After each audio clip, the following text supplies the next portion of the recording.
everyone, and welcome to our webinar for today. Um, I'll start by thanking you all for being part of this webinar last week. Last week webinar was really amazing, and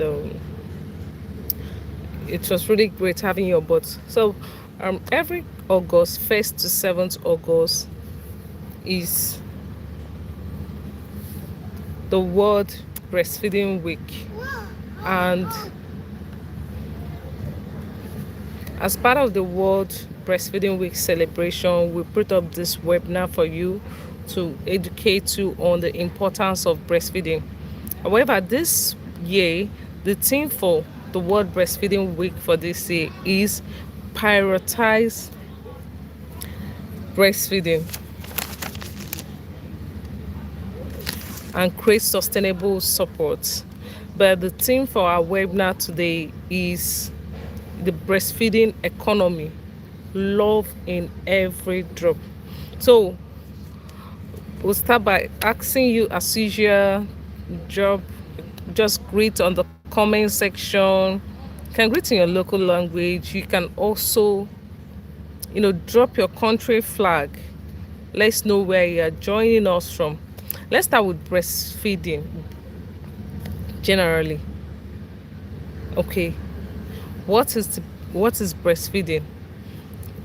I know this is something we talk about always. Aside from the week where they celebrate the World Breastfeeding Week, this is something to talk about always. The art of giving a child breast milk from the mammalian gland. Breastfeeding, my apologies, is not really only human, because animals also breastfeed. But in this context, we are just looking at breastfeeding in terms of human. Okay, so the act of giving a child breast milk from the mammalian gland, that is simple definition of breastfeeding. Okay, so we also look at breast milk.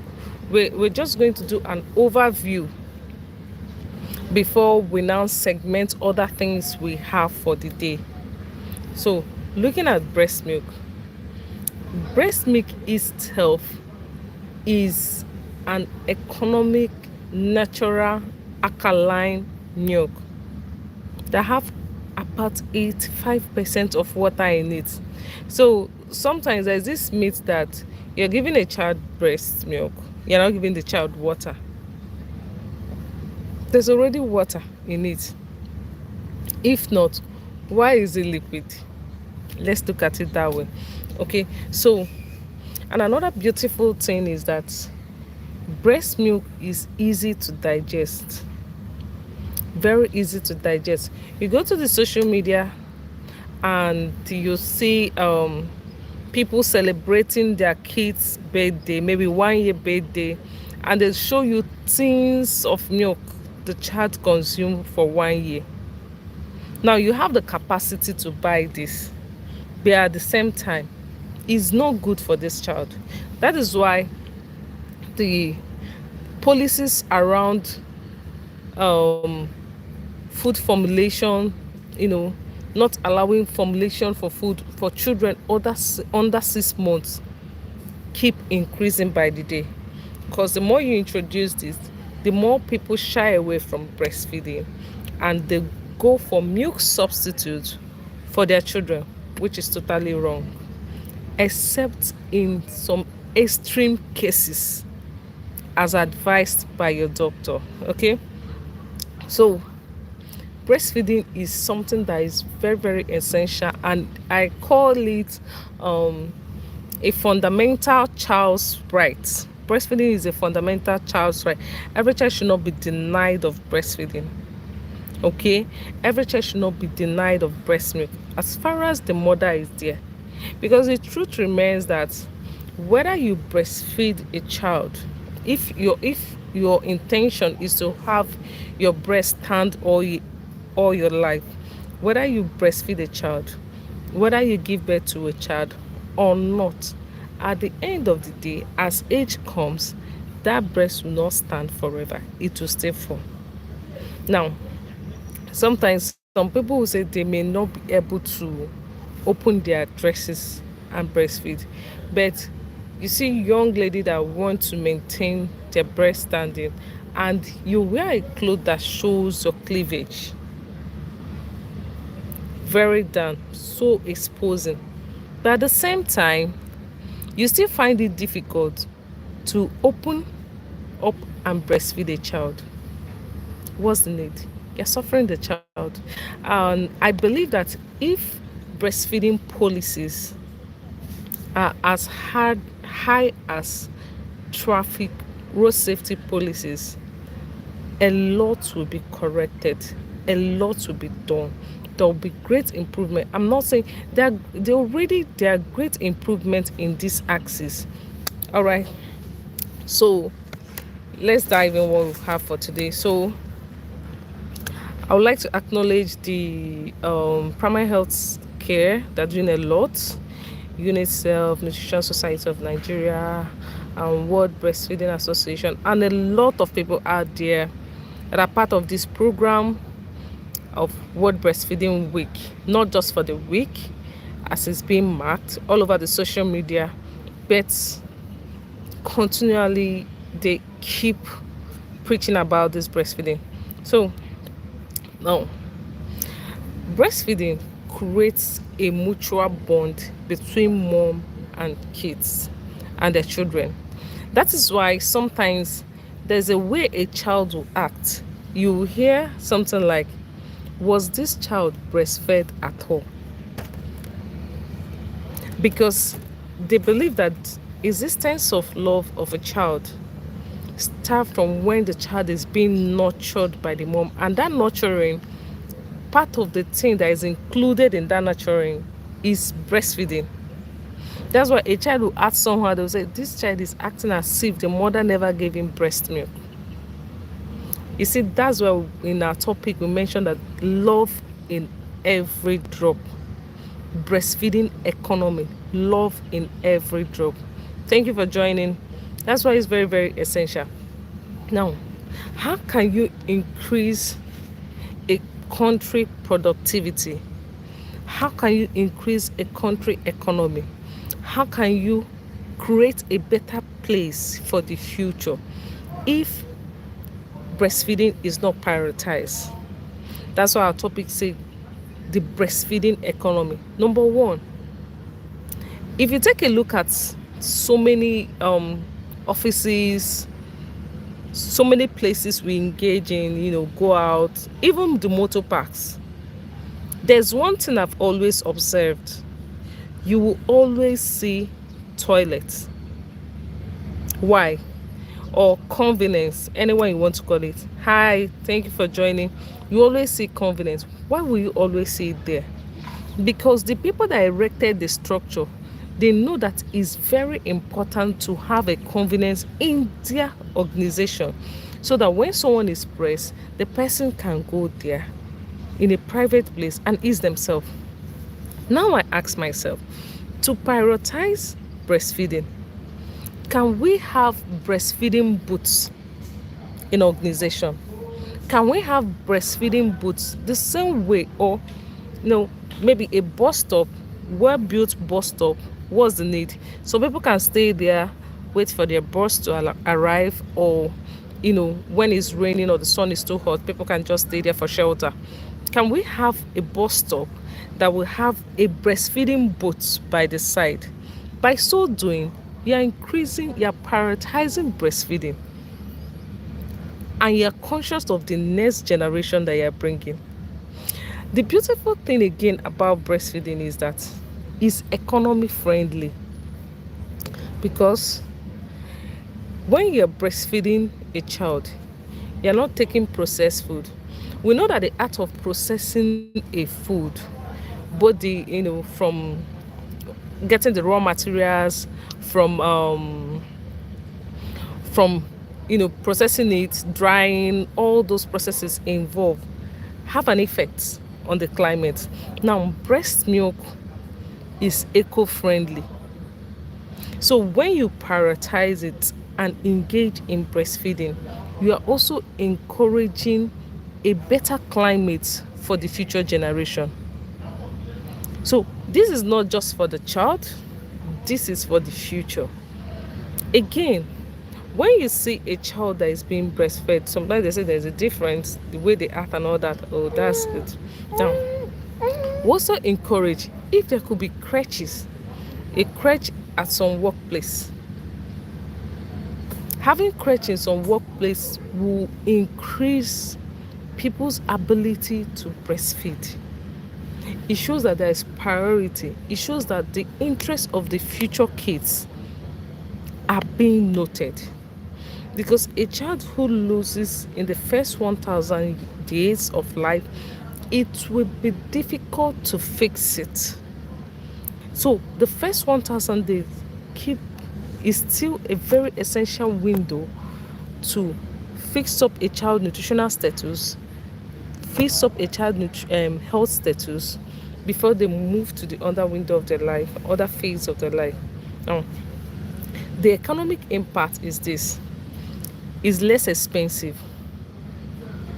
And when you're breastfeeding a child and maybe there's a disease outbreak or something happens, it's very easy for you to trace, wow, this must be coming from this angle, because you know the particular thing you're giving to that child. Unlike when you're breastfeeding the child, you're giving the child water, you're giving the child different things. It becomes very, very difficult.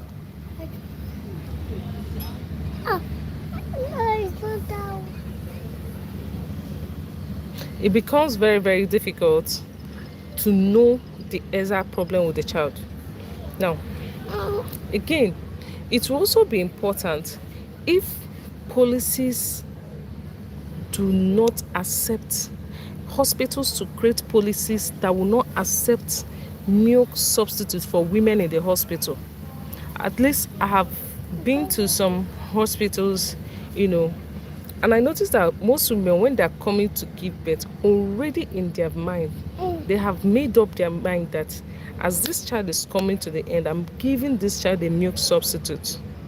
So hospitals can have a policy that if you're coming to give birth in this hospital, at the entrance, you have someone that search your bag. If they search your bag and they see a breast milk substitute, it should be seized. In that way, you're prioritizing breastfeeding. You're supporting it for the next future. And again, in that way, you are encouraging a breastfeeding economy. Okay. Then, another important thing to note is nutrition education. Nutrition education is very, very important in every sector. The nutrition education is just like let me say a financial instructor that you see in every firm you go to. You say, this is our accountant. That's how nutrition is. Now, most women have a challenge of especially the first time mother, that if when they give birth, their breast milk doesn't flow immediately. And this is one of the reasons why they will always have this milk substitute beside them before giving birth. But now, during antenatal visits, as much as the nurses try to teach them on how to prepare for their childbirth and everything, it's very important to also teach them foods they will eat to ensure that there's breast milk flow at the point of giving birth. So if you have lectures that are centered on this, it shows that we are prioritizing breastfeeding, and the rate of women that complain that the breast milk didn't flow immediately at the point of birth would drop. Okay, so psychologically speaking, it also creates a kind of attachment between the mother and the child. Okay, and whenever a woman carries her child to breastfeed, there's a kind of love, there's a kind of connection that it's great. It bonds them. That is why a child can even tell when the mother is not when the mother is not happy.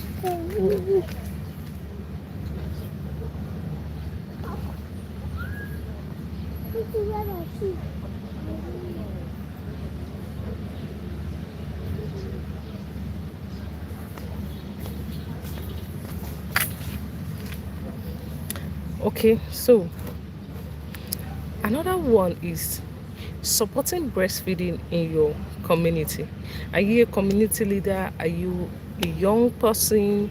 Are you a mother?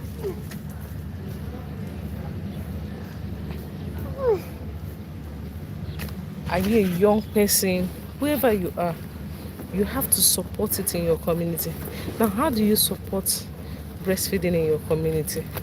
There's something that is very common but should be addressed. A minute.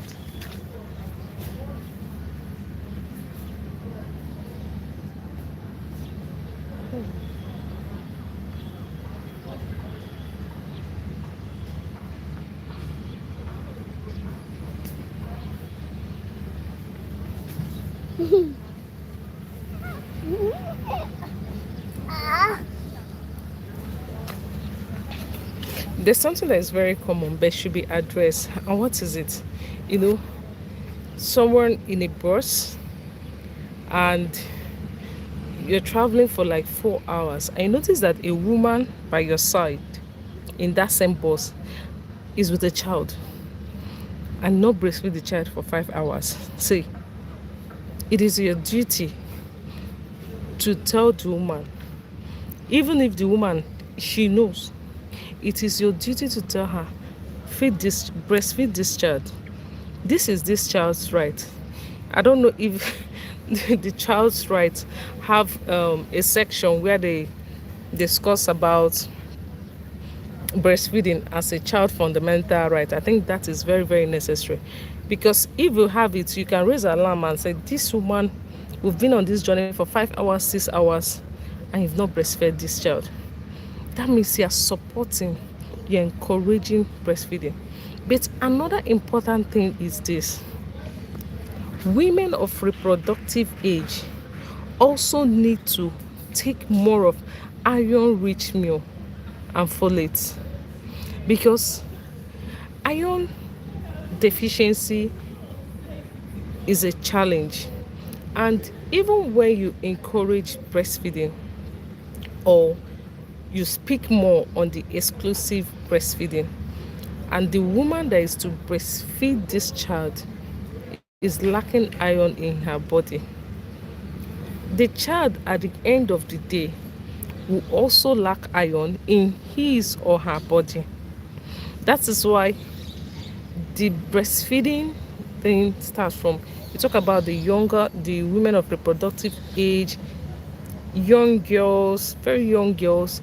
Let them take iron rich food, let them take folate rich food, so that if eventually they get married, they're pregnant, their body is already filled with the necessary nutrients that this child needs, so that you don't follow the rule of breastfeeding is good, why your nutritional status is not fit for you to engage in such activity. Okay, I always say, if we can have breastfeeding policies that are so strong like the road safety policies, a lot will be corrected. A lot. Because when you save a child, you are saving a future leader. But you must drop in policies, you must prepare on the right way to use and save this child. One more thing: women of reproductive age should ensure that they take iron rich food, they take folate rich food. In fact, if there be analysis to check all this status, it will be good. Because even as you preach, prioritize breastfeeding, encourage a woman to breastfeed. it's important to know the nutritional status of who you are encouraging, because if the nutritional status is low, you can encourage them, they will go ahead, stick to the advice, but the outcome will still be poor. And that is not what we're looking at. We're looking at an outstanding outcome. We're looking at an outcome that will change our future leaders, which are the kids. So when you eat good food, iron-rich food, take folate-rich food, eat balanced diet, then at the point of pregnant, you start taking foods that can enhance the breast milk flow. Foods that enhance breast milk flow, you don't take it when you give birth, or else there are some of them that may not be fit for you because you're pregnant. But the ones that are fit for you as a pregnant person, you start taking the food that will enhance breast milk flow, so that at the point of giving birth, you will not have the difficulty of saying the breast milk did not flow, then I introduced a milk substitute. And look at it, when you introduce milk substitute to a child, it becomes very difficult for you to move back to breast milk feeding only again, because say, okay, we've introduced it to the child, it holds the child. And that's another myth I'm here to correct. People usually say that breast milk doesn't hold the child. It's not true. It holds the child. The thing you look at when you're talking about breast milk is, one, the frequency. Remember, the rule there is breastfeed on demand. On demand means the child opens mouth, you breastfeed. The child wakes up, you breastfeed. The child sleeps so long, you wake up the child yourself and breastfeed the child. It's called demand breastfeeding. And that demand breastfeeding, you will realize that it can actually hold a child for a long time than saying that it doesn't hold its other milk. And then the disadvantage of this milk substitute that is being given to children, please don't get me wrong. When I talk about milk substitutes, I'm being particular for people that give this milk substitute to children that are under the age of 6 months. Okay? Now, the milk substitute you're introducing to a child, you ask yourself, this will not fit my child. Did you ask yourself that question? How can this child digest it, since both the kidney and the internal organs are still immature?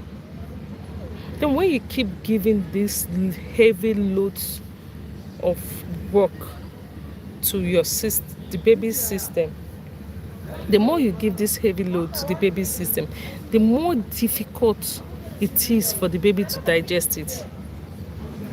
Okay? That is why we keep talking about